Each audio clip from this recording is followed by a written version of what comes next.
2, 1. Welcome everybody to this meeting of the Pyrenees Shire Council.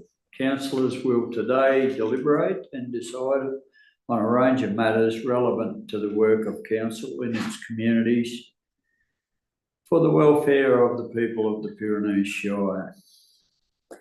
As the meeting chair, I give my consent for this ordinary council meeting to be streamed live, recorded and published online. Anyone who is invited to read out a question or make a submission will be recorded, and their voice, image and comments will form part of that live stream and recording. The chair and or the CEO have the discretion and authority at any time to direct the termination or interruption of live streaming. Such direction will only be given in exceptional circumstances where deemed appropriate. That may include where the content of debate is considered misleading, defamatory or potentially inappropriate to be published. The live stream will stop prior to the closed section of the meeting and will recommence for the conclusion of the meeting. The public is able to view this live stream via our website at www.pyrenees.vic.gov.au. Should technical issues prevent the continuation of the live stream, the meeting will continue as long as a quorum can be maintained, and where possible, a recording of the meeting will be published on Council's website. Where a quorum cannot be maintained, the meeting will be adjourned until the issue is resolved or the meeting postponed to another time and date in accordance with Council's governance rules. We acknowledge the people past and present of the Wadawurrung, Dja Dja Wurrung, Eastern Maar and Watchabalek tribes whose land forms the Pyrenees Shire. We pay our respect to the customs, traditions and stewardship of the land by the elders and people of these tribes on whose land we meet today. As there are no apologies, any notice of disclosure or interest by councillors or officers? No, thank you. And I will call for the confirmation of the previous minutes, please. The minutes of the ordinary meeting of council held on the 12th of December and the closed council held on the 12th of December 2023. As moved, Councillor Keogh, seconded Councillor Ferrari. All in favour? Carried. Thank you. Any business arising from those minutes that you wish to? Mr. Mayor, I might just, if I can, just report to the community to acknowledge that there was a letter sent to a number of ratepayers in recent times that was sent in error. And I have posted an apology for that letter on our council website. The rate notice was the wrong rate notice. It was meant to be a reminder for people that rates were due in February, and we really do apologise the fact that this may have caused some grief and distress from a number of ratepayers. We appreciate the fact that a number of those ratepayers have contacted council and been provided with that advice that it has been done in error. It just sort of provides some reassurance to the community and ratepayers that we have undertaken an investigation into this matter, and we are putting in places and measures to make sure that this doesn't happen again. But it was really unfortunate, and we do apologise. Really appreciate the fact that times are tough for a number of people, and getting a rate notice that demands payment is not a really welcome one, and it's something that we sincerely apologise for. Thanks, Mr. Mayor. Thank you, Mr. CEO. Public participation. We have documents on the seats within the chamber. Rules are in these documents supplied. So I would ask at this stage, are there any questions from the floor? If not, well, thank you to those that are in the gallery this evening. We'll move to item 9.1. Items for noting. And also 9.2.1, the road management plan reinstatement. I'll take it these documents have been read. Move councillor Eason, sorry, and seconded councillor Eason. Any discussion? Sorry, just a point of clarification. The mover and the seconder, councillor Eason was the mover. Yeah, and councillor Ferrari. Ferrari is the seconder. Thanks. Thank you. All those in favour? Carried. Item 9.3.1, customer action requests. Move councillor Clark, seconder councillor Eason. Sure. Mr. Bramwell, just on page 13, I just had a question about the content of the actual table that talks about categorises the different cars. And it's got the heading natural disasters there. Can you just give me a little bit more clarification on what that encapsulates, please? Thank you for your question, Councillor Clark. Yes, these are, of course, not totally representative of the issues that were caused by the floods. It's just the ones where people have rung in to complain about issues. And they are primarily road damage to roads, so through washout or ruts or potholes, and damage to drainage, like culvert damage and things like that, or an inability of drainage to deal with the rainfall. The cars as at today are actually down to 33, and so they are being reduced quite steadily, and they're spread right across the Shire, apart from the northern corner. Thank you. Thank you. All those in favour? Question, councillor Eason. Ms. Bramwell, just the 21-22 car still outstanding. One, I think. Can you maybe look into why we've got one outstanding that long? I will. I'll come back to you. I'll take that on notice, Councillor Easton. While I am up, I did promise to provide you with some more information that I didn't have to hand when I was writing this report on the website page views. This is on page 9. And the website page, these are all increasing quite nicely. The website page views has gone up to 16,047. Website users has increased to just over 6,000. Website contact us page had 410 contacts, and the website customer inquiry form has went up to 56. Thank you. So 56. 56. Thank you. Thank you, Mr. Bramwell. Put that recommendation, councillors. All those in favour? Carried. Item 9.4.1. Move councillor Clark, seconded councillor Ferrari. All in favour? It's carried. Thank you. Moving right along to items for decision, 12.1. You do have some Council.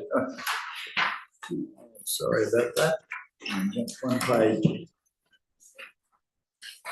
Councillor activity reports 10.1. Move councillor Pearson, seconded councillor Keogh. All in favour? That's carried. Back now.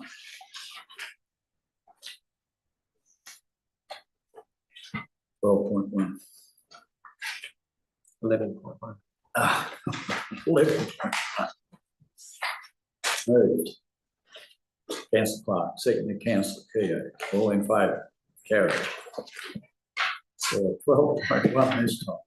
Thank you, Mr. CEO. Thank you, Mr. Mayor. Happy to deliver this economic development update. And as I say, it is an update. It's quite a comprehensive report which provides some background and detail around a number of activities that are significant across the Shire. First relates to the Southern Wimmera and North East Pyrenees Water Supply Project, which is currently in that stage of developing a business case in conjunction with the other councils that are partners to this and GWM Water. It's tracking really well. There's good, strong support from the community, and there are some significant economic benefits to this project. The business case at this point, which is in draft, is indicating that there is a significant benefit cost ratio in favour of the benefits. And we look to have that project completed mid-year this year, with a view to advocating then for the implementation and construction. And I make special note of Grampians Wimmera Water, who are taking the lead in terms of the technical work on that project. The Beaufort Linear Master Plan is a project that is nearing completion. The plan has been in draft, there's been considerable consultation, and it's been well received by the community. The Beaufort Lake Caravan Park development, councillors are well versed in this, and an application under the Growing Regions Fund for a further $1 million towards that development has been made. The total project cost is in the order of $3.84 million, and we'll be looking to commence stage 1 in the near future, with commitments from the state government and council's own funds for a $1 million stage 1 project. Stage 2, which will be the application that's in the system, if that's successful, that will be rolled out as stage 2, and then we're still looking for another $1.84 million for that completed project. So it's a priority project of council, have a significant economic benefit for Beaufort and visitation and worker accommodation in this region. The shop facade program is one that council is aware of, and of course the team are supporting that activity in the main streets of our communities to improve the facades. Events is an important contributor to the economy as well, and there's a list of a number of events that have been supported or are in progress and have been delivered across the Shire in recent times. The Beaufort by Twilight event, which was held just prior to Christmas, was an investment of about $13,000 by council, and there has been incorporated within this report and attached an analysis and a debrief on that project, just to understand how well it was received, what the level of participation was, and whether there's a case for continuing to hold that event in future years. The event got good support from businesses in Beaufort and was really well attended. It was estimated that somewhere between 1,500 and 2,000 people turned out on that evening. And so there is a recommendation there in respect of considering an allocation in future budgets. From a tourism perspective, we're continuing to work with Tourism Midwest Victoria on their program, and they're currently in the process of developing a destination management plan and a local area action plan to identify some target areas for tourism development across our Shire and into the region. So, Mr. Mayor, I consider the rest of the report as having been read and the attachment. And the recommendation, Mr. Mayor, is that council notes this report and that council considers the allocation of $10,000 as part of its deliberation in the preparation of the 24-25 budget and the subsequent 2 financial years to provide the opportunity to grow Beaufort by Twilight. Now, Mr. Mayor, that wording there doesn't commit council to allocate that in the budget, but to consider it when the budget process is being undertaken, because we understand there's lots of asks in the council budget this year. The third recommendation relates to seeks that council continues to seek funding opportunities to complete the Beaufort Lake Caravan Park development. Council receives a further report on the Beaufort Linear Master Plan once the final amendments to the Master Plan economic assessment have been completed. Heard that recommendation, councillors. Someone prepared to move? Councillor Ferrari's moved, seconded Councillor Easton. Any questions or comments? I would like to comment on the Beaufort by Twilight. I thought it was a magnificent evening, and as the numbers indicate, it was well attended. Main Street was humming, and that's great to see. Certainly great for the local traders, I'm sure. Item 12.2. Need to vote on that. Oh, all those in favour, sorry. Technical. Thank you. 12.2.1, Bridge Renewal Program. Mr. Gowans, please. Thank you, Mr. Mayor. This report seeks council support for the funding applications to upgrade Bridge 7 on Back Cemetery Road, Carnham, and the replacement of Bridge 10 on the Beaufort Carnham Road under the federal government's Bridge Renewal Program. Bridge 7 currently has council funding in the 23-24 financial year budget of $210,000, which was planned to be used to source matching funding to complete critical work on Bridge 7. These works include the replacement of the bridge deck, installation of new bridge guardrail, and retaining the existing bridge substructure with minor improvements. Several options were considered during the 23-24 budget process for this bridge.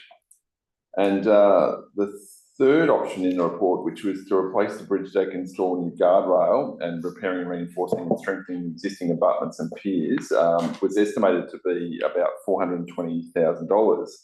And this is the preferred option. It was selected as it offered the best value for the long-term outcome without long-term loss of service, and due to the road class, available short detour around the bridge, and the low traffic volumes.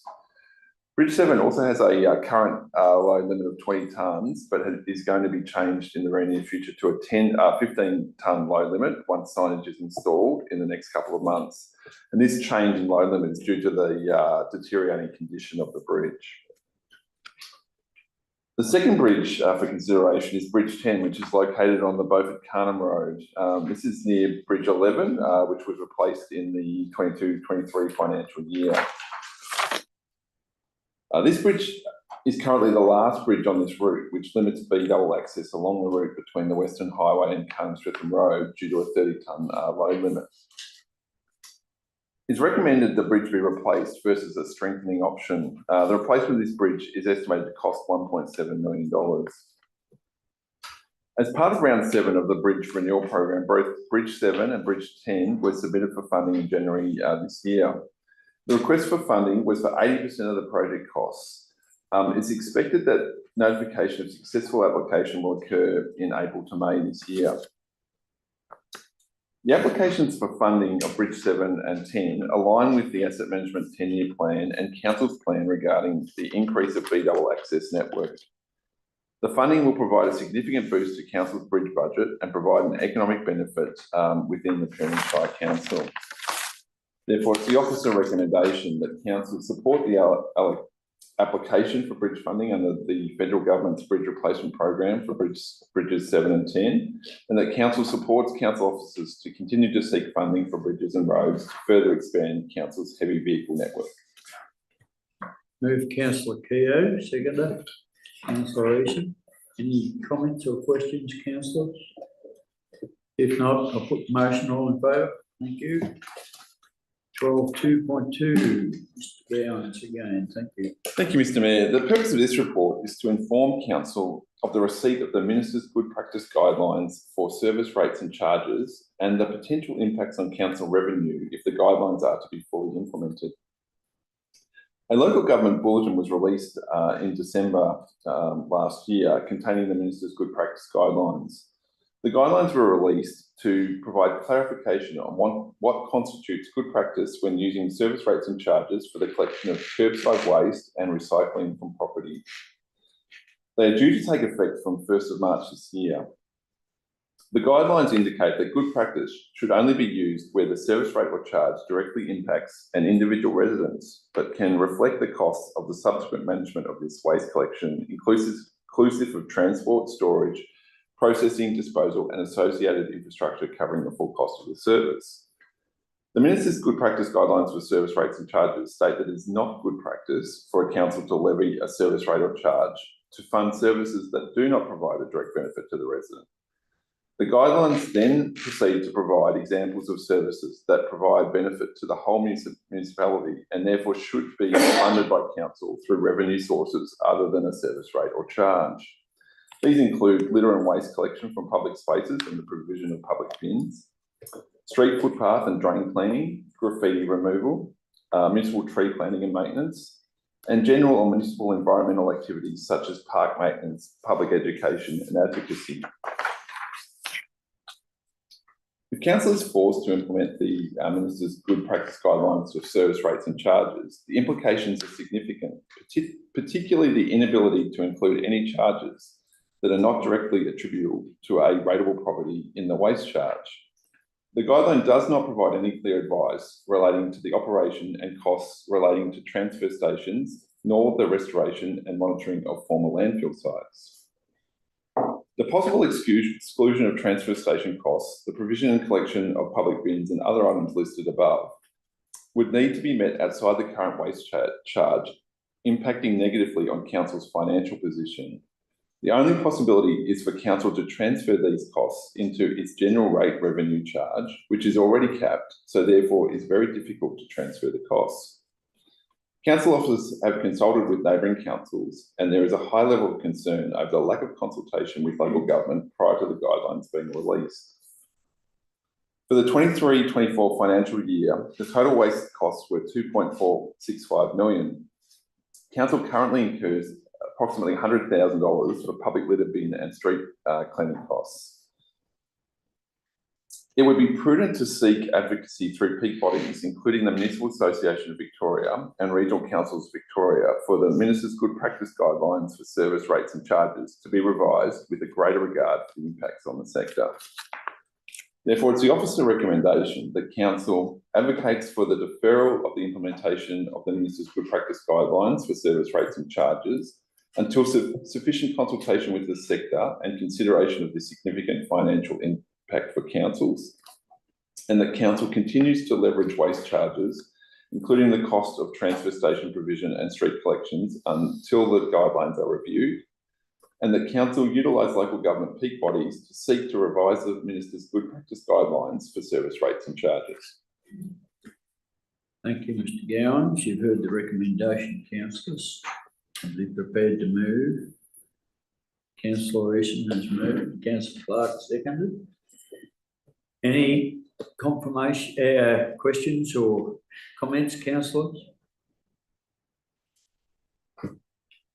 Councillor Clark. Yeah, thank you, Mr. Mayor. I think the key thing that concerns myself and probably most councillors around the state is just the simple manner in which this has arrived at our desk in the context of budgets and those kind of things. And to try and put it in context, $100,000 doesn't sound like a lot of money, but $100,000 is about 1% of our rates. And if it was transfer stations, it's about 6% of our rates. So it's something, and these are not things that we can stop providing tomorrow. We can't leave the little bins out for the next 12 months and just hope that someone's going to take them away. So the council still has to provide that service and has to find a resource to do that. So I think, you know, let's try and work this through with the minister and her department and say, give us some time to discuss this in the context of those things. We don't want to increase our rates to do this, but really it's a nil-sum game for us. We need the money to do the service in the context of council, as does every other council in the state. And we're certainly one of the, well, everyone is affected pretty much equally proportionally in this matter. And we have, in good faith, I think around 3 years ago, used the guidelines that we had at the time to include what was prescribed and no more in that sense of things. So again, as council, we've been doing our best to comply with what we've been directed to do. And again, we're just in a very envious position given the timing of this announcement. Thank you, Councillor Clark. No further comment. I would go on to state that rural councils addressed this issue at their meeting last Friday, and FinPro following through on behalf of numerous councils with the minister to try and get a stay at least for 12 months so that this can be worked through. So there are some wheels turned. All those in favour of the motion, thank you. 12.2.4 public open space contributions policy. Have I missed one? Yeah. Planning and, 12.2.3, planning and development update. Thank you. Thank you, Mr. Mayor. This report's been prepared to provide the council with a summary of activities within the Planning and Development Department for the quarter ending December 23. I'll take the report as read, as it's a report for noting. Move councillor Kerr, seconded councillor Ferrari. Any questions, councillors? Councillor Clark. Mr. Mayor, I just want to make a comment. It's a significant opportunity with this report just to note some of the very various and diverse things that council does on behalf of community, particularly that we register and inspect every single food premise in this state, in this municipality. On behalf of the state, we actually conduct inspections on all licensed venues that sell tobacco and that kind of thing, and that we inspect every septic tank in defined water catchments every year as part of our work as council. That's just one of those things we do. Thank you, councillor Clark. Resolution, all those in favour? Carried. Thank you. 12.2.4 public open space contributions policy. Thank you, Mr. Mayor. The purpose of this report is for council to consider the adoption of the Public Open Space Contributions Policy. Under the Subdivision Act 1988, the Shire collects public open space contributions and manages these funds in accordance with the Act. These contributions provide an important source of revenue to fund capital improvement and acquisition of public open space to meet the needs of new population to be accommodated by the subdivision. The Subdivision Act enables councils to collect a rate not exceeding 5% of the site value of the land in the subdivision. Local governments can vary this where justified. The purpose of the Public Open Space Contribution Policy is to provide a framework for managing the collection and spending of public open space contributions in an equitable, transparent and accountable way. It's also there to provide guidance for the determination of how public open space contributions are received, and also to ensure an adequate provision of high standard public open spaces that contribute to Pyrenees Shire being a more livable community.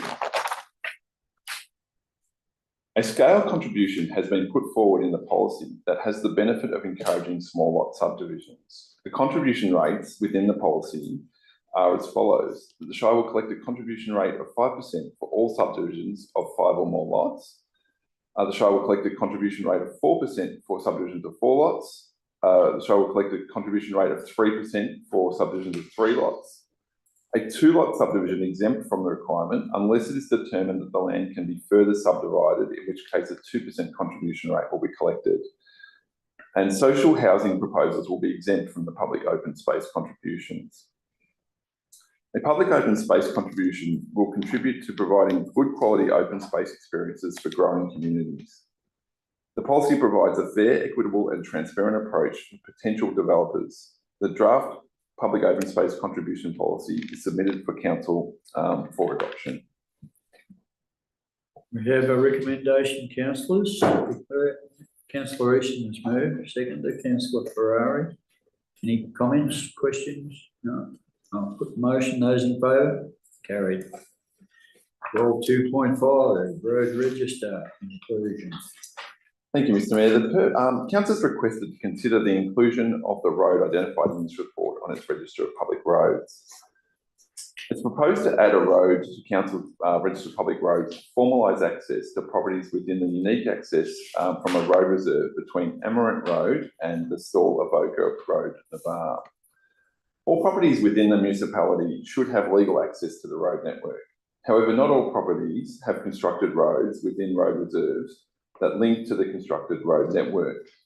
A road reserve without a road is sometimes referred to as a paper road. These road reserves may be impassable to a vehicle due to terrain, vegetation or surface conditions, but equally may already have a track that can be traversed by a vehicle. With this request, there is no dwelling on the property and therefore there is no requirement for this to be an all-weather road suitable for emergency vehicle use. As a consequence, it is proposed that the classification of the road will be a local access 3. Local access 3 roads are a class of road that can be described as dry weather tracks, fire tracks, 4-wheel drive tracks or 2-wheel drive tracks, providing access to properties without dwellings or to Crown land reserves. Local access 3 roads will generally be natural surface tracks. They may have some formation and gravel pavement. Council does not routinely inspect local access 3 roads and would only undertake maintenance at its discretion. Where a dwelling is proposed to be constructed at a future date, it would be a requirement of the development application to construct an all-weather road suitable for emergency vehicle usage. Council would thereafter take responsibility for the maintenance of the road in accordance with the road management plan. It is proposed to bring this new road onto Council's register of public roads to enable the process of road naming to commence. The location of the road is on the map in this report.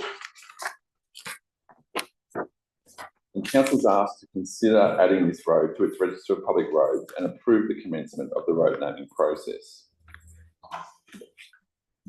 Move Councillor Clark, seconder, Councillor Keogh. Any comments, councillors? Put the motion, those in favour? Carried. 12.3.1. Mr. Bramwell, rate cap. Thank you, Mr. Mayor.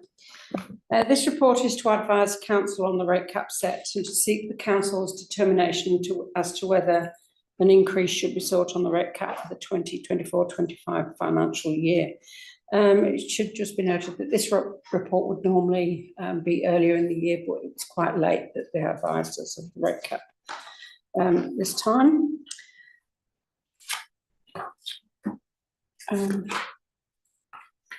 So the annual rate cap for 2024-25 has been announced at 2.75%, and this remains below inflation levels and annual expenditure increases forecast for the next financial year, adding to the Council's long-term financial sustainability risk.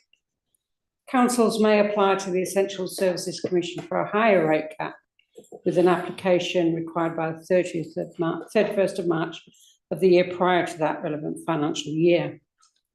It is recommended as in this report that Council do not apply for an increased rate cap for 2023-24 for the reasons, 2024-25 for the reasons discussed in the body of the report.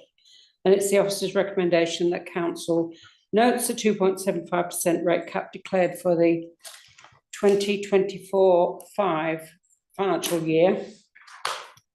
And having considered relevant reasons for raising additional revenue to meet the service and asset needs of the community, the requirements set by the Essential Services Commission and other issues raised in this report do not make application to the Essential Services Commission for a higher rate cap for next financial year. Thank you. Heard the recommendation. Move Councillor Clark, second Councillor Easton. Councillor Clark.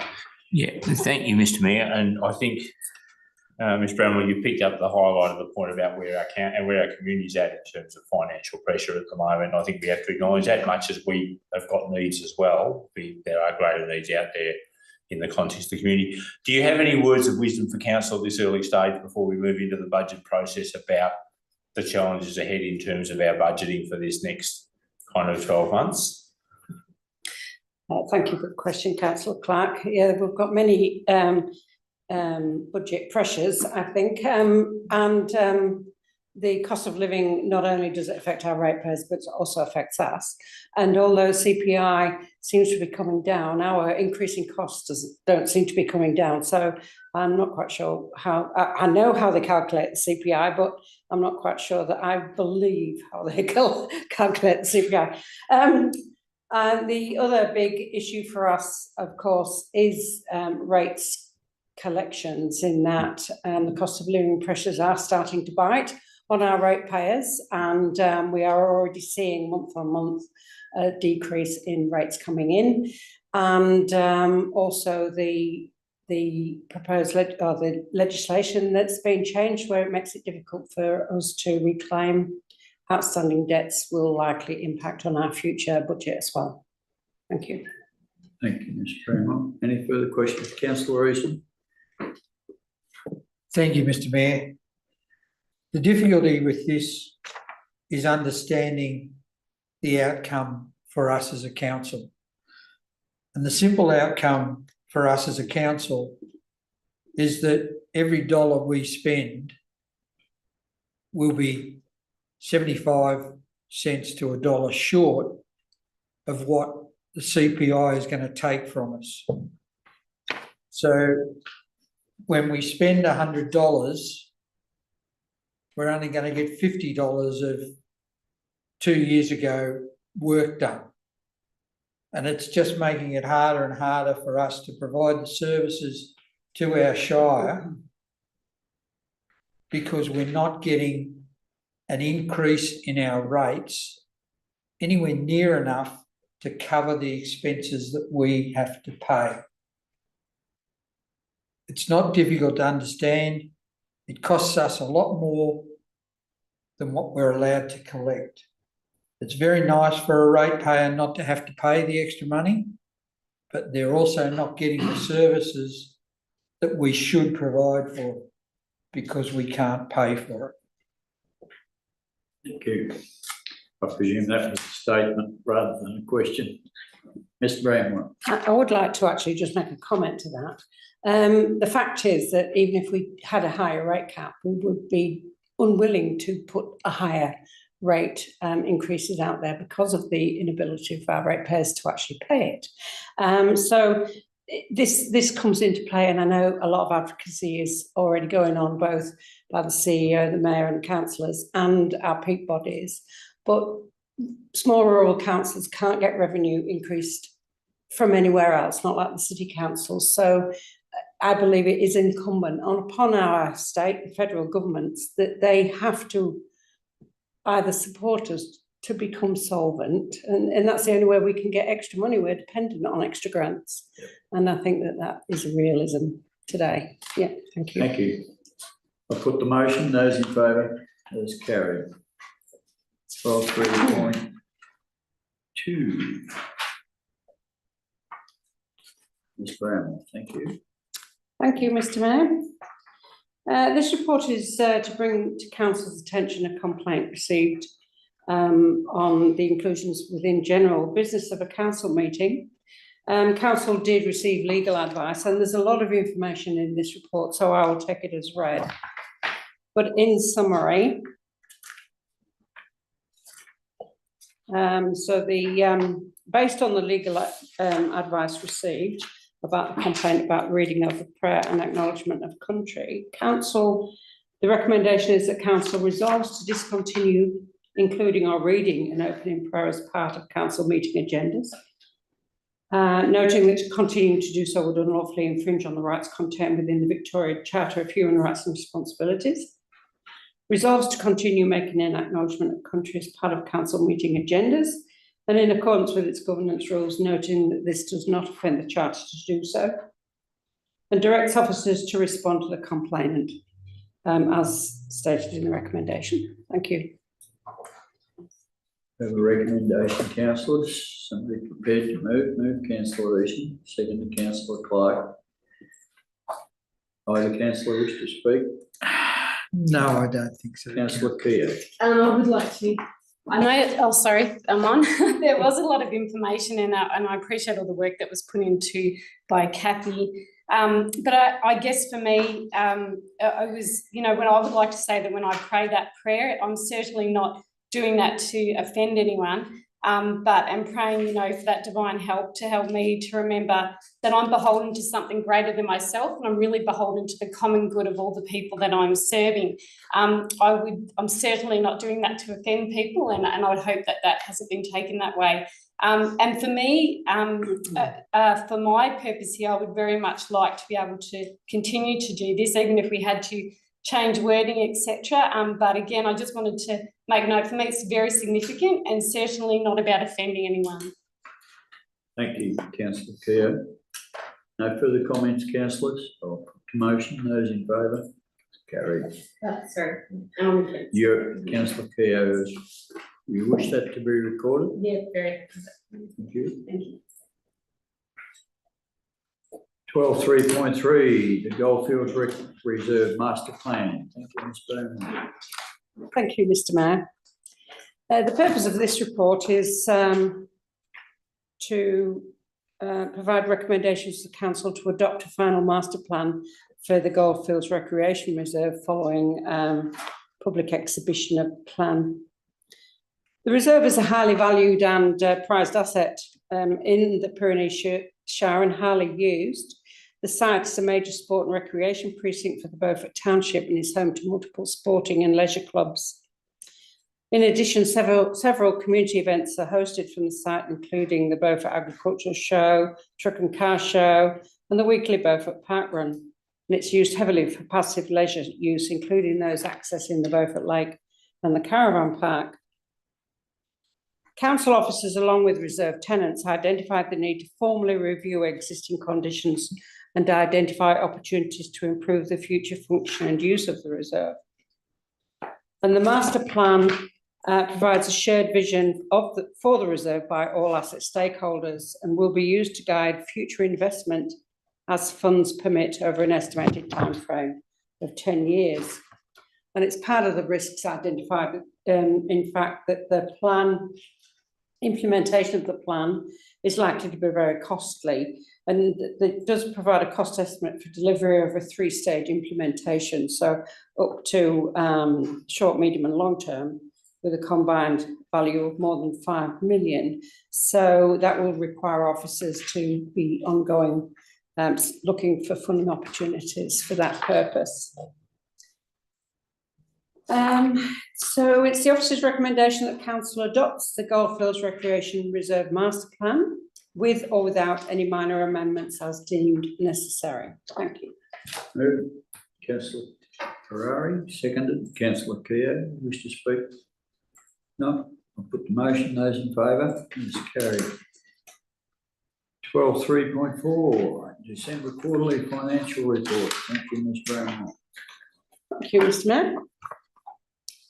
The purpose of this report is to provide council with an update on the financial performance for the period 1st of July 2023 to the 31st of December 2023, so the first half of the financial year.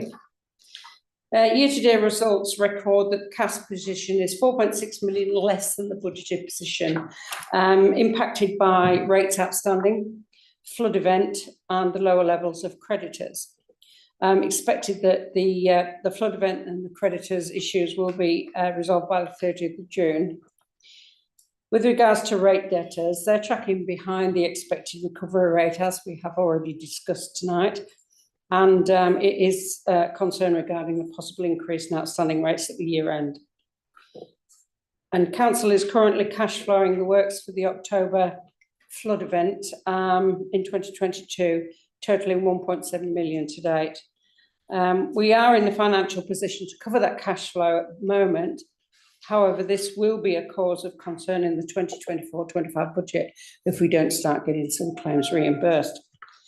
So we're taking that into account. In conclusion, the review of the financials for the period ending the 31st of December shows that there's no requirement for council to do a revised budget. And the review has ascertained that the financials for the 2023-24, the current financial year, are operating within council's 10-year financial plan. And the officer's recommendation is that council receives and notes the financial performance report for the first half of the financial year and the projected forecast for the year, and notes the CEO declaration that pursuant to section 7.3 of the Local Government Act, there's no requirement that Pyrenees Shire Council should prepare a revised budget. Thank you. Thank you, Ms. Brown. We have a recommendation. Move Councillor Clark, second Councillor Keogh. Comments, Councillor Clark? Yeah, and again, I'm certainly have a bit of a financial theme today. I think, Ms. Brown, and this is really more a comment, I don't think I've seen rates outstanding like this before in my time on council. It is quite a trend, and it does really show quite directly that our community is hurting at the moment. We should take credit. We're paying the people we owe money to in a decent way, and that's a good thing to do as council. But I think the one that concerns me most, the fact that we are $4.5 million less with cash in we've got $4.5 million less cash in the bank than we should have at this point in time, is the flood recovery one. But I might cover that in the next report when we talk about the floods, I think, Mr. Mayor. Thank you. Please. Any further comments, councillors? I'll put the motion. Those in favour? It's carried. Moving along to 12.3.5, road naming correction. Thank you, Ms. Bramwell. Thank you, Mr. Mayor. The purpose of this report is to seek a council resolution to correct a spelling error in the name of Dinyap Lane. This was due to a spelling error by me in the council report, and then a further spelling error done by the Registrar of Geographic Names. So it was a litany of failure, for which I apologise. There's no reason why we do not have to move a motion of rescission and then make a new decision, because it's just a change to a decision already made. So it's the officer's recommendation that council amend the council resolution that was made at item 13.3.5 at the November 2023 ordinary meeting by adopting Dinyap Lane, which is the Jar Jar Wurrung name for silver crested cockatoo, as the road name for the road accessing properties as listed in the recommendation. Thank you. Thank you. Move councillor Keogh, second councillor Ferrari. All in favour? Thank you. 12.3.6 flood recovery update. Thank you, Ms. Brownlow. Thank you, Mr. Mayor. This report is an update to the council and community on recovery activities arising from the October-November 2022 flood events. And this is on the activities that took place between October 22 and 24. So works are progressing well to repair council roads, and more detail on the total estimated value of the works is included in the report. A further review, a further inspection of some of the roads has been conducted, which identified some roads that had been done through emergency works and other repairs that can be done through normal maintenance, which has reduced the value of the overall project from 7.3 million to 6.3 million, which is a good outcome. And as of 31st of December, almost 3 million worth of works has been completed. Regular updates on the works do appear in councils, newsletters and website, etc. Other notable matters, council did get the first advance payment of, I think it was 1.7 million. 1.5 million, sorry, and we have received approval of a further 1.3 million advance payment, which was received in January. However, we still haven't received any actual claim reimbursement, but they are giving us some advances, so hopefully that means the claims will be approved. So in conclusion, substantial progress is being made in key recovery areas as detailed in the report. Council officers are actively continuing with recovery and resilience building initiatives. Two things. First of all, council officers would like to thank all community members, businesses and organisations that have helped with the recovery efforts so far. Recovery is a big task and takes time, and efforts are very appreciated. The other thing that I'd like to say is that at the moment works, most of the action is being done in preparing the claims, not the claims, but the work packages that need to be certified before the work can go ahead. They all have to be done by the end of March for the entire future of the works up until June 2025. And we are trying to get an extension on that deadline because it is quite a lot of work for that advanced work. So that means that some of the works actually being done on the ground might be impacted a bit and they may be delayed. Officer's recommendation is therefore that council notes the progress made against the required flood recovery works and continues to advocate for a more efficient claims management process for reimbursement of costs for infrastructure restoration works. Thank you. Thank you, Ms. Brownlow. We have a recommendation, councillors. Move councillor Clark, seconder, councillor East. Any comments, councillor Clark? Yeah, thanks, Mr. Mayor. We have a process in place called disaster relief funding arrangement, which the Commonwealth actually is supposed to support a council like us, so that in a normal year we can spend our money, and when we have a disaster where we don't have the money, we get it back. The things particularly that concern me in this report are the fact that we actually started this genuinely with 1,300 odd claims, or nearly 1,400 claims, And we've actually decided that the pain of doing the paperwork is such that we're actually only going to now claim for less than 700 of those things, because it's simply just not worth the effort. But if I judge that correctly, and you're Ms. right. Bramwell or Mr. Nolan, please comment differently if that's the case. The fact that we've put in nine submissions, so kind of we had the flood in October 22, we probably started getting our assessments and everything sorted January, February, so let's say in April of last year, so kind of 10 months ago, we started putting in claims. We put in 9, we've got 1 that's approved. We're $1.6 million backwards. Our capacity to claim, and the fact that I know, Councillor Vance, you were with me last year when we attended a fairly intense session at a Rural Councils Victoria Forum in Echuca. And the message again was that, yeah, they understood our issue, but nothing is any better. So I suppose to you, Ms. Bramwell or Mr. Nolan, that issue about some of the decisions we're having to make, some more information, and also the fact about are the right people listening to us, and do we maybe have to go and talk to someone else? Appreciate your view, please. Thank you, Councillor Clark. I'm really happy to maybe throw a couple of comments in there to just elaborate on that. And you are correct that it has been a really frustrating time administering this flood recovery program.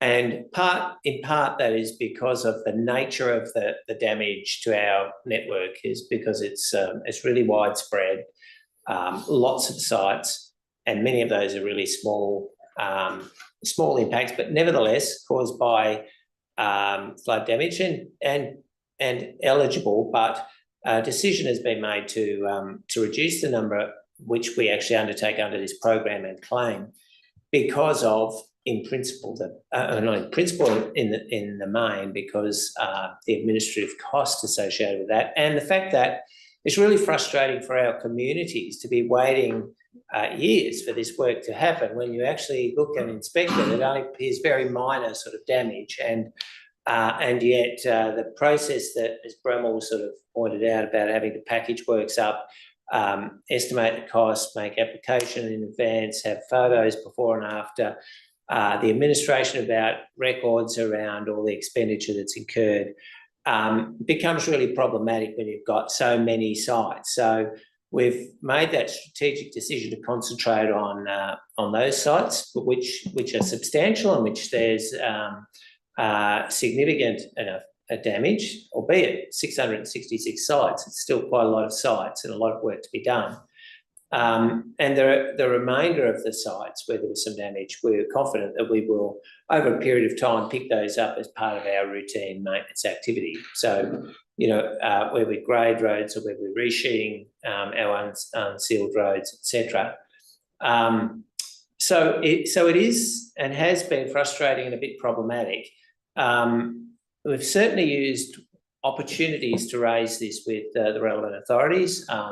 More recently, a team of our staff met with Emergency Recovery Victoria, which is now the authority that administers the claims process. They haven't always been the authority that's administered them, but they are now. And we expressed our frustrations. We talked through a number of our issues, and we're really appreciative of the fact that ERV were prepared to come to our patch to listen to us and to understand our issues. We were advised that the process is under review in 2024, and we are hopeful that there'll be some adjustments to that process.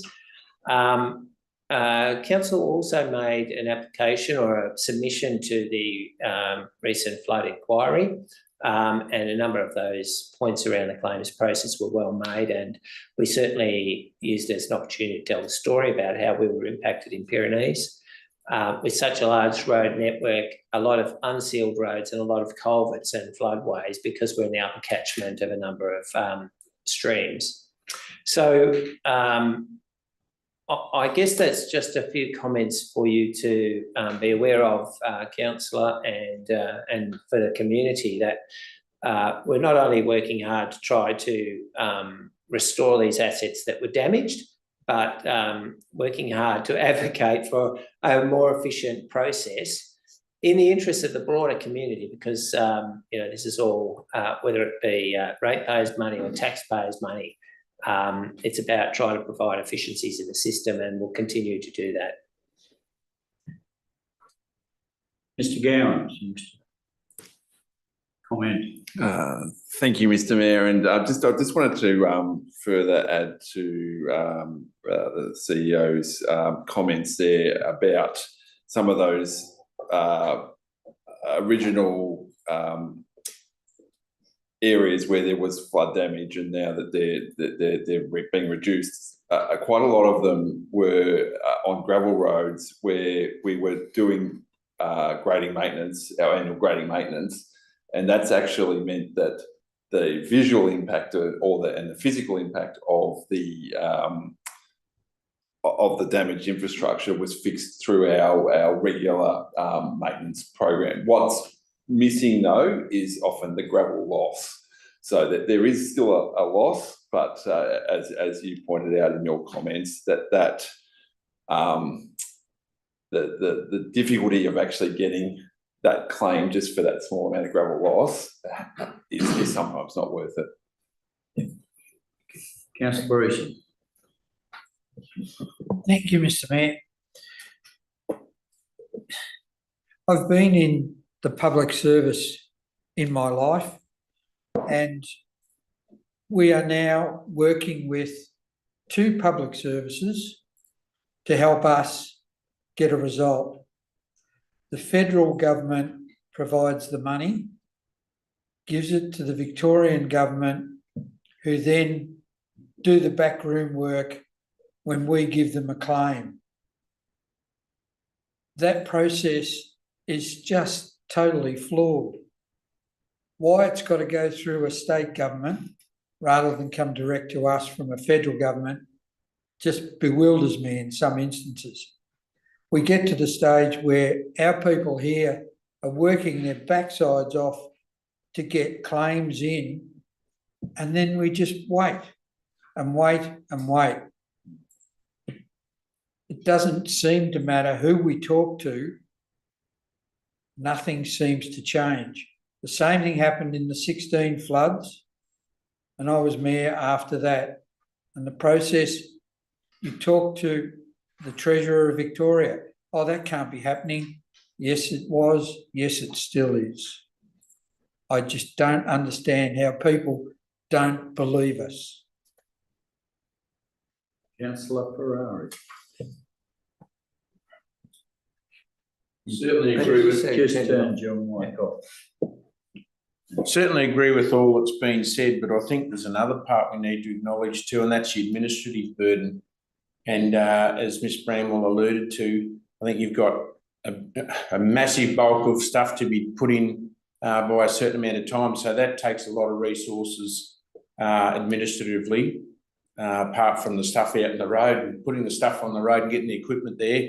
And I'm probably assuming, but hopefully I'm assuming right, correct me if I'm wrong, but that probably taking people away from other duties that they could be doing, so we can meet the timelines, these very strict timelines in relation to these submissions, that if we don't get them in, we simply don't even have the opportunity to get the money back.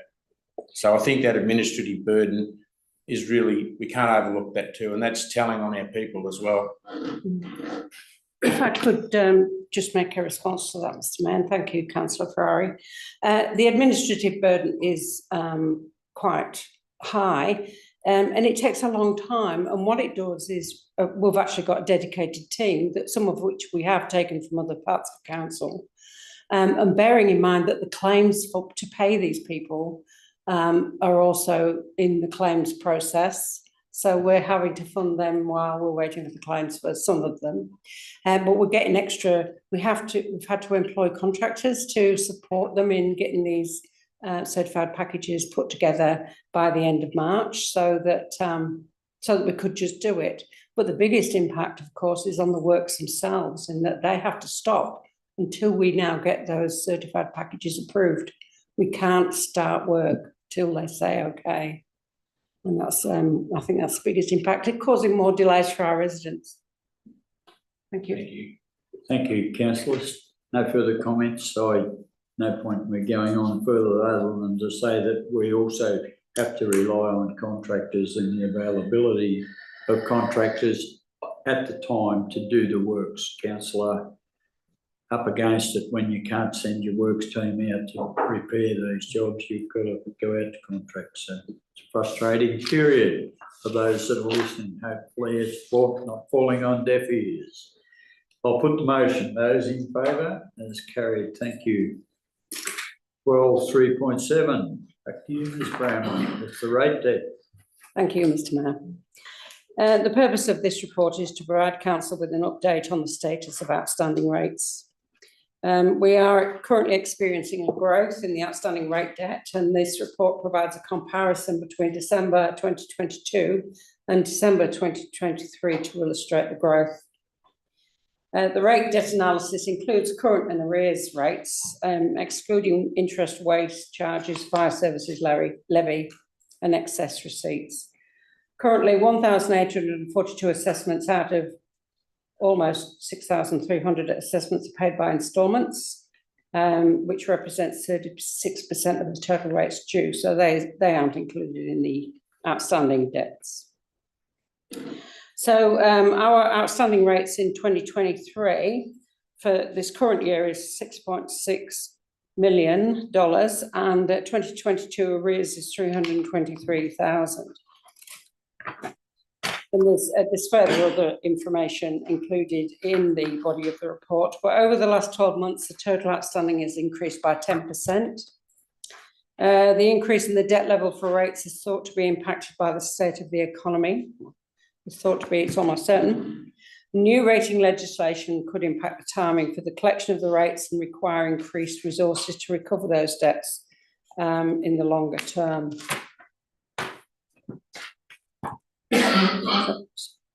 So the current growth in the rating debt combined with changes to the rating legislation is expected to result in a delay in recovery and an increase in the amount owed to council, and is likely to have a negative impact on our current financial year financial position and on the formulation of the 24-25 budget.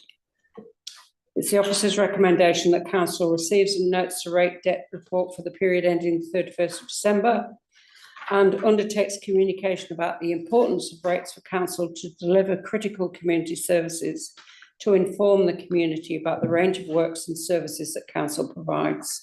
Thank you. We have a resolution, councillors. Move. Councillor Clark, seconder.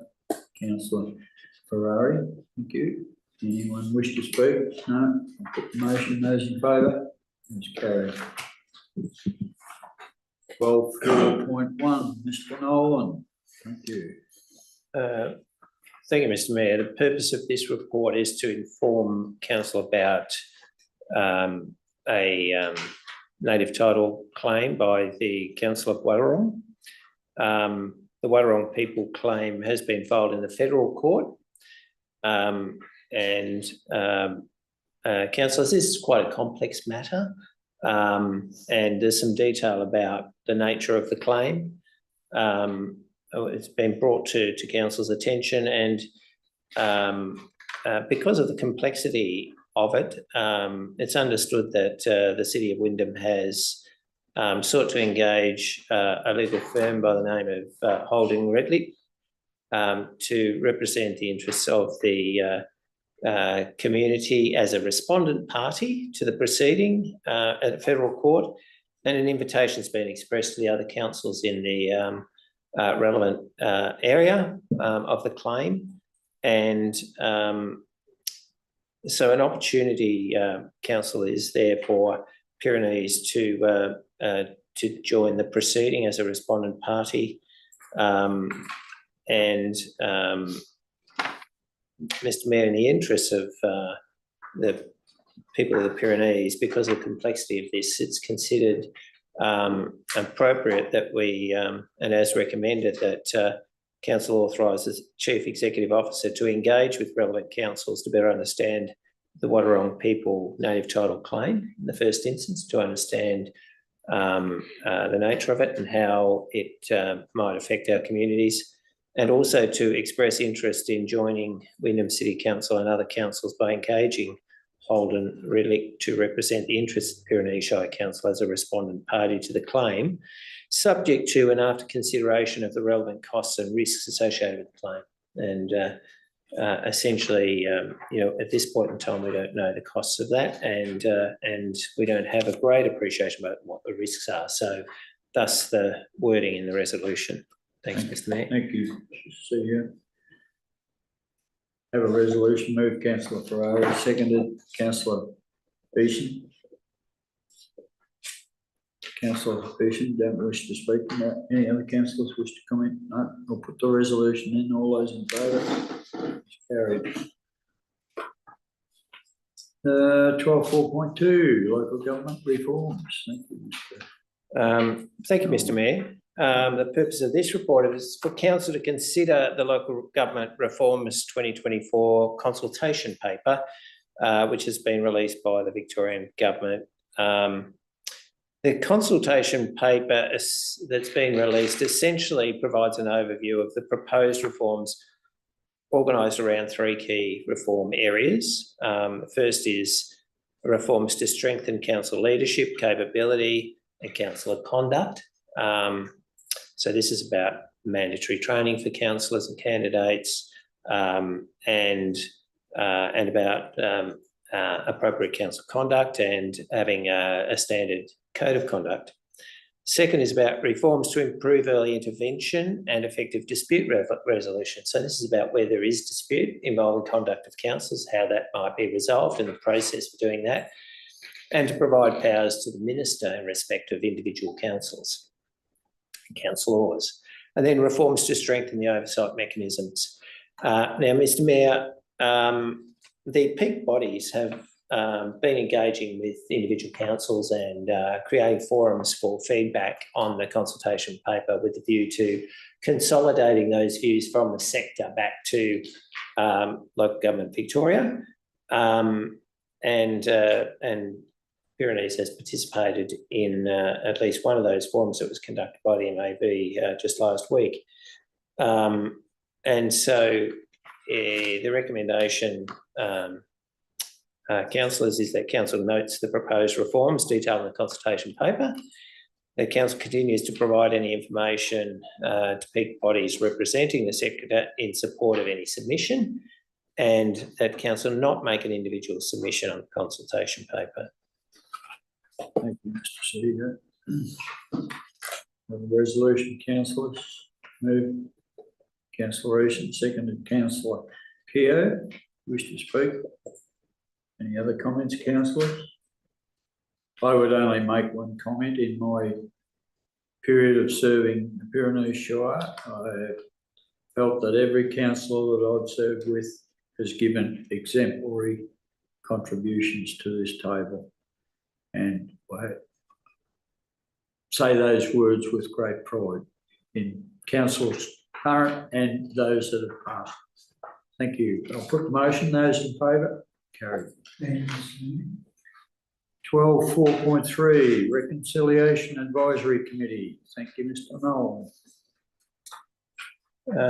Thank you, Mr. Mayor. The purpose of this report is to provide council with an update on the Reconciliation Advisory Committee.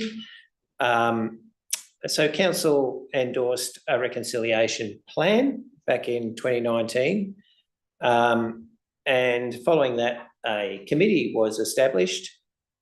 We went out to the community, invited interested people to participate. We had a number of people that have expressed interest and participated in this committee, and there've been some really rich and valuable conversations and engagement occurred during the process. We hold 2 meetings a year as a minimum, and we talk about the range of actions that are contained in the Reconciliation Action Plan and the implementation of that plan. Council is committed to reconciliation and aspires to be a leader within the broad community to advance reconciliation locally with other stakeholders. And Council's vision for reconciliation involves a range of commitments as outlined in this report. as I say, councillors, the conversations and the work of this committee is very much at a local level, and there's been some really rich and valuable conversations had that have increased awareness of issues, awareness of matters relating to culture, and council has undertaken a number of activities in the local community in support of things like NAIDOC Week and Reconciliation Week. So councillors, the recommendation is that council notes the information contained within this report and in the attachment, supports the actions of the Reconciliation Advisory Committee by providing up to $5,000 in the budget towards the implementation of the plan. Recommendation, councillors.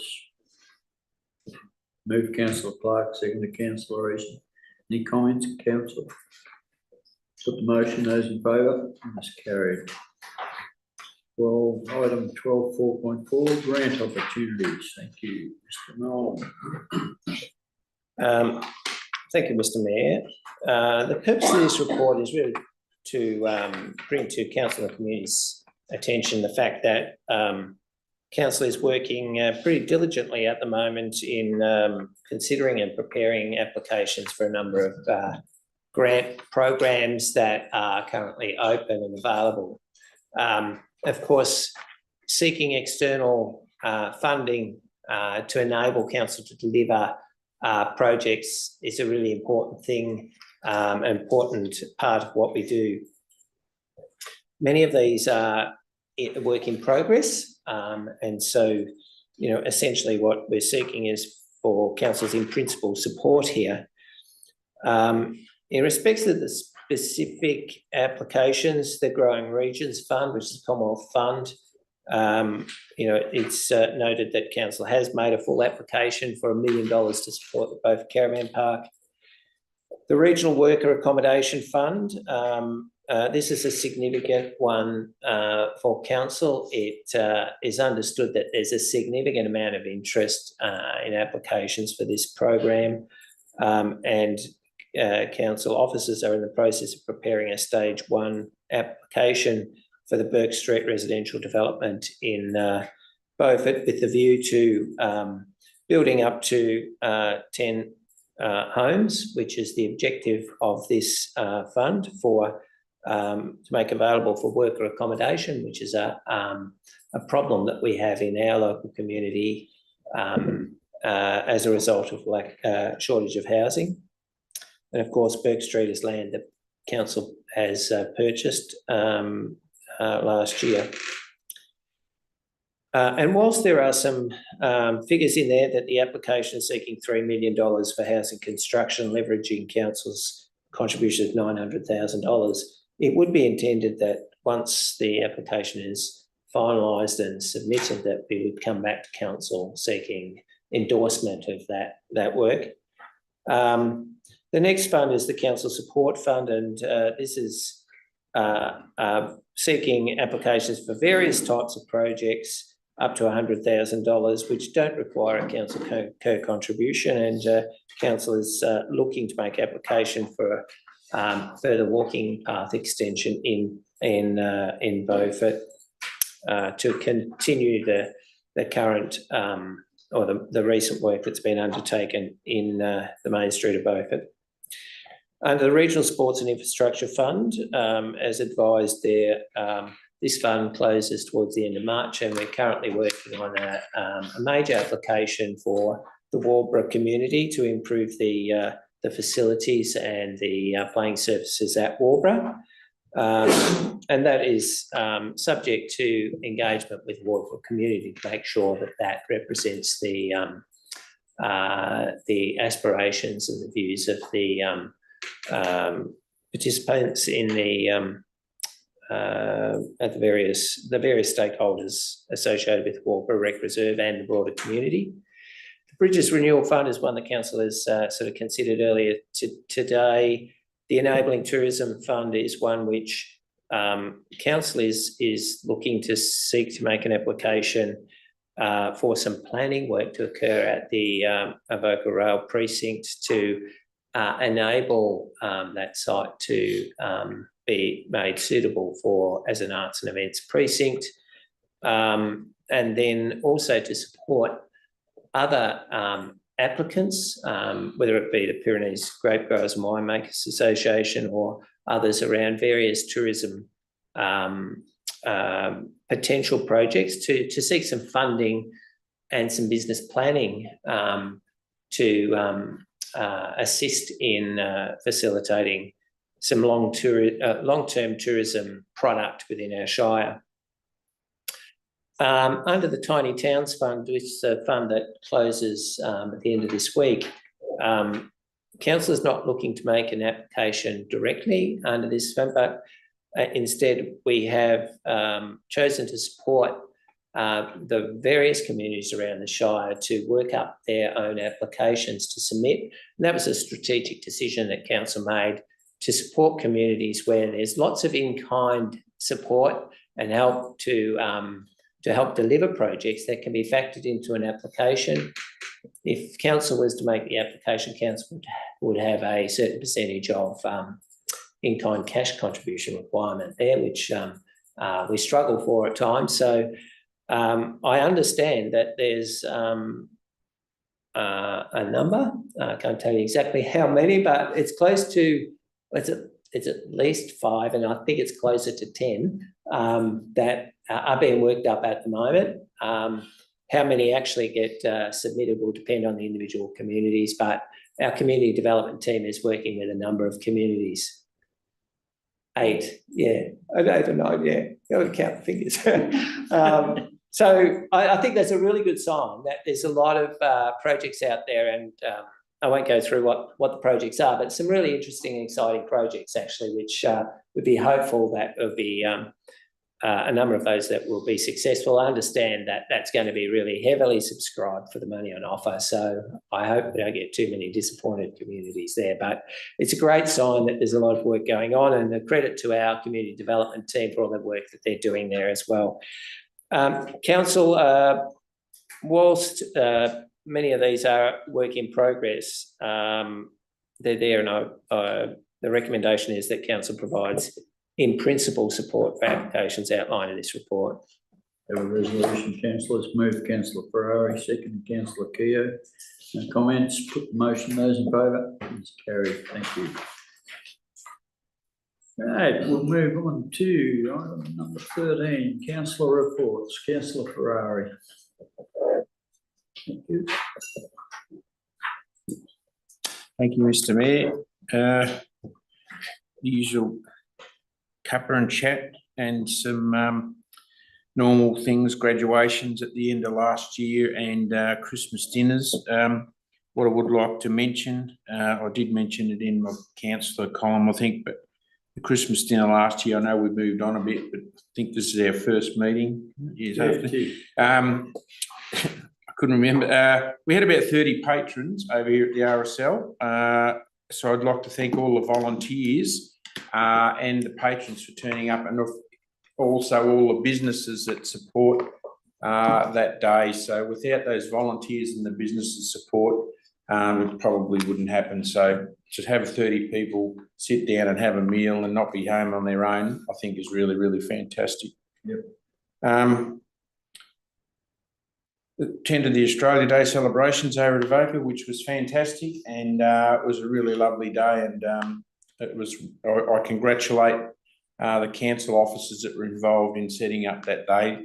We go and enjoy the day, but there's a lot that happens behind the scenes to make those days happen. So, really, really, really great effort, and thank you to all those people who continue to do it consistently every year. So it's a great effort.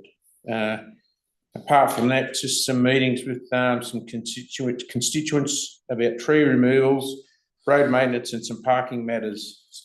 So that's about it for me, Mr. Mayor. Thank you, Councillor. Councillor Clark. Thanks, Mr. Mayor. It seems it's been a busy time in the Ursula Loon patch. Obviously, we had the Lexington Pyrenees Hotel cease trading on the 12th of January, and the communities rallied around to try and get that pub open again. So they had a very good public meeting a fortnight ago with about 90 odd people there. They were seeking effectively responses from the community about whether people will be prepared potentially to support the hotel and potentially commit money and commit money in a context of, make a pledge that wasn't binding, but give them some sense about whether a freehold option for the community to buy the pub out was legitimate. They had 66 responses to those submissions. And of the 66 respondents, I understand 23 put their hand up and said they'd be happy to be on the steering committee to take that work. I understand that committee's been selected. I haven't just seen all the names at this stage, but the community continues to move ahead with that project. And I know in briefing before we discussed about it, certainly council is in touch with those people, so that's really good. We can give some whatever help we can in that sense. So I wish the people of Leeston well. I've had approaches following our community cuppa that we had over at Evansford back in November from several of the residents, and I forwarded those through to Mr. Gowans, and they thank you very much for responding to those two for Simpsons Lane and for the Clunes for the Clunes Evansford Road. So we'll continue to work those through as council. Like Councillor Ferrari, I'd like to compliment the council people and the people of Avoca for a really good Australia Day in that sense of things. It was a really nice day out in that sense.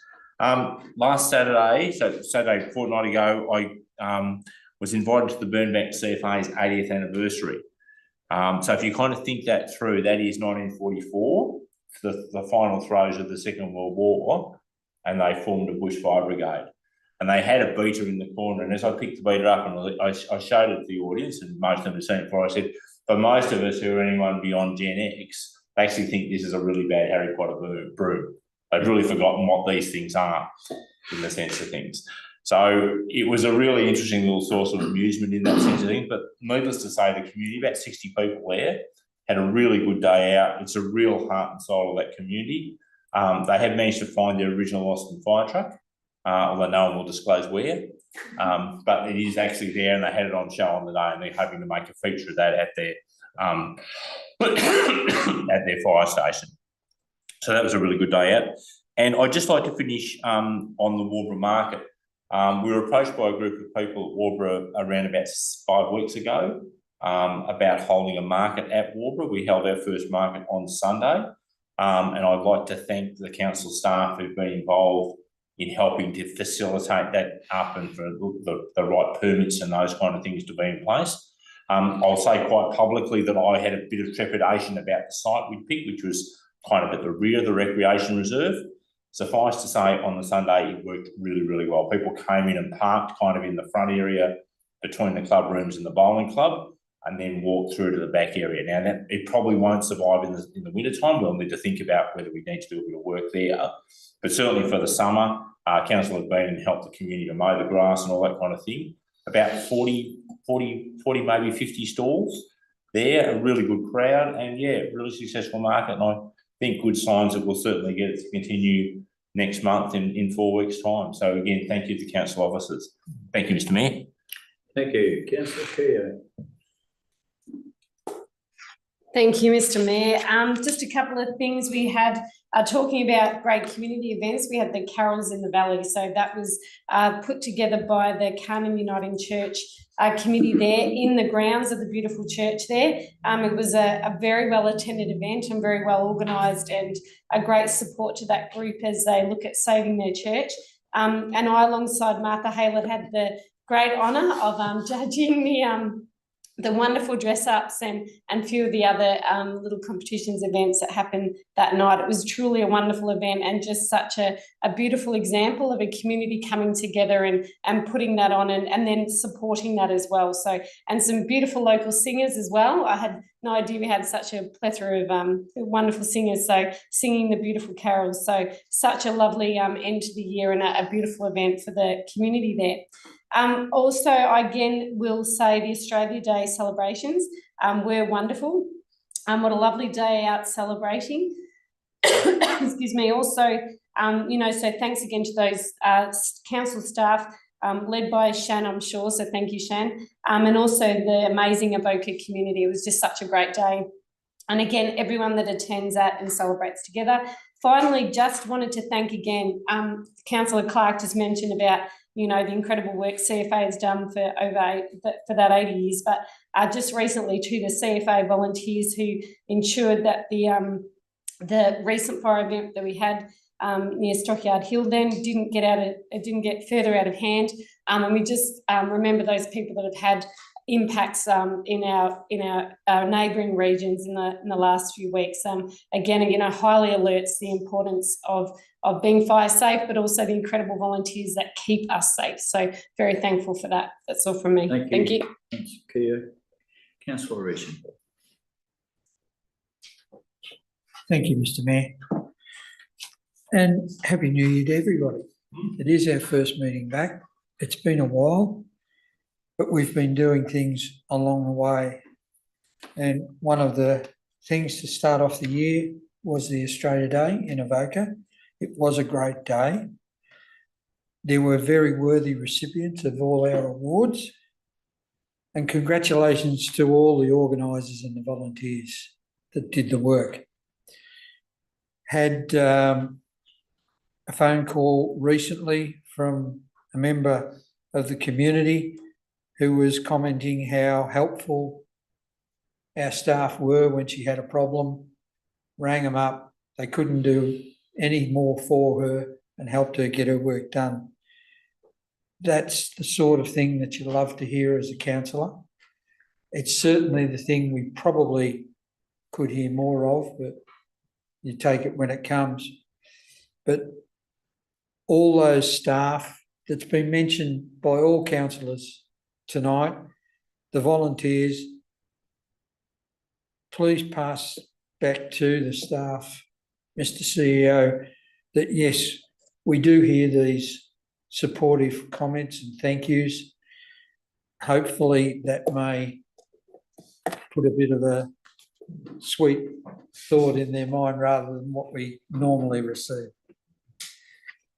Thank you, Councillor Easton. Like yourselves, I attended the Australia Day function. That's at the bottom of my list, but yeah, like everybody else, I was having a little difficulty with the mic, but I think I kept it close enough to my mouth most of the time. Quite comical. I made a little comment that the crowd in front of me couldn't hear me, but I could hear the people behind in the tent cooking the barbecue. And that's the way we go, eh? The primary school graduation was held at Lexington for the Pyrenees cluster. That was quite an exciting evening where the parents and children all come along and had a meal together, and it was very, very well done. I've had Timbertown's meetings, Rural Council meeting last week, which featured the problem that we discussed today with the collection of street bins and the extras that are being logged on council that we can't claim for. There's quite a bit of work being done behind the scenes. Bradley Thomas, who is the CEO of FinPro, is working away with some assistance from rural councils to try and get the message to the minister that it's just not quite so easy to dip into a pocket that's already empty and meet extra expenses. But, well, we're working at it to try and stall this introduction of this crazy idea for at least 12 months till we can have some further discussion with the minister. Last Friday, the CEO and I, last Friday week actually it was, had the opportunity to go and meet with our federal counterpart in Dan Tehan and Bridget McKenzie and advocate for some projects that are coming up in Pyrenees, and hopefully, even though they're not in government, they can still relay the message onto the current government that small rural councils require help. We're never going to survive if we don't get the help from our counterparts higher up the ladder. And last Sunday week, I had the privilege of attending the 20-year anniversary of the War Memorial in the Gardens at Ballarat. The Prime Minister turned up, the first one ever, which was very moving on in my thought. We all form our opinions on our beliefs, but at least he fronted up, and he was the first Prime Minister ever to have done that, so credit to Elbo for that. But the guest speaker was Australia's Governor-General, and he delivered a magnificent speech, and just the opportunity to, in my personal case, my father's best mate was a prisoner in Changi for 5 years. He almost died on the Burma Railroad, and for those people that are represented on that wall and their families, they paid one heck of a sacrifice that we can live in the standard that we live in today. And I do get disappointed with some of the things that are happening in it, not necessarily the Pyrenees Shire, but just in cities where 12 and 13-year-old kids are stabbing people. It just leaves me a little bit cold. But anyway, we complain about small things, but that's just about my lot. Now, thank you for that. The confidential meeting of council has been withdrawn. So at this stage, closure of the meeting. I need to recommend a mover for the recommendation that the meeting be closed. Thank you, Councillor Ferrari, second to Councillor Eason. And I thank the viewers and wish you all well. That concludes our meeting, 7:35. Thank you, Trevor.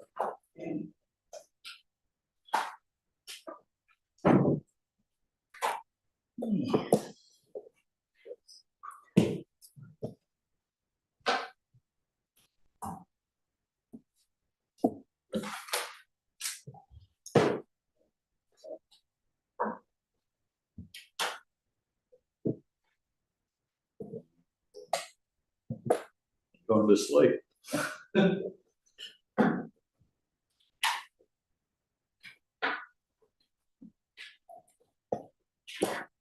Are we offline?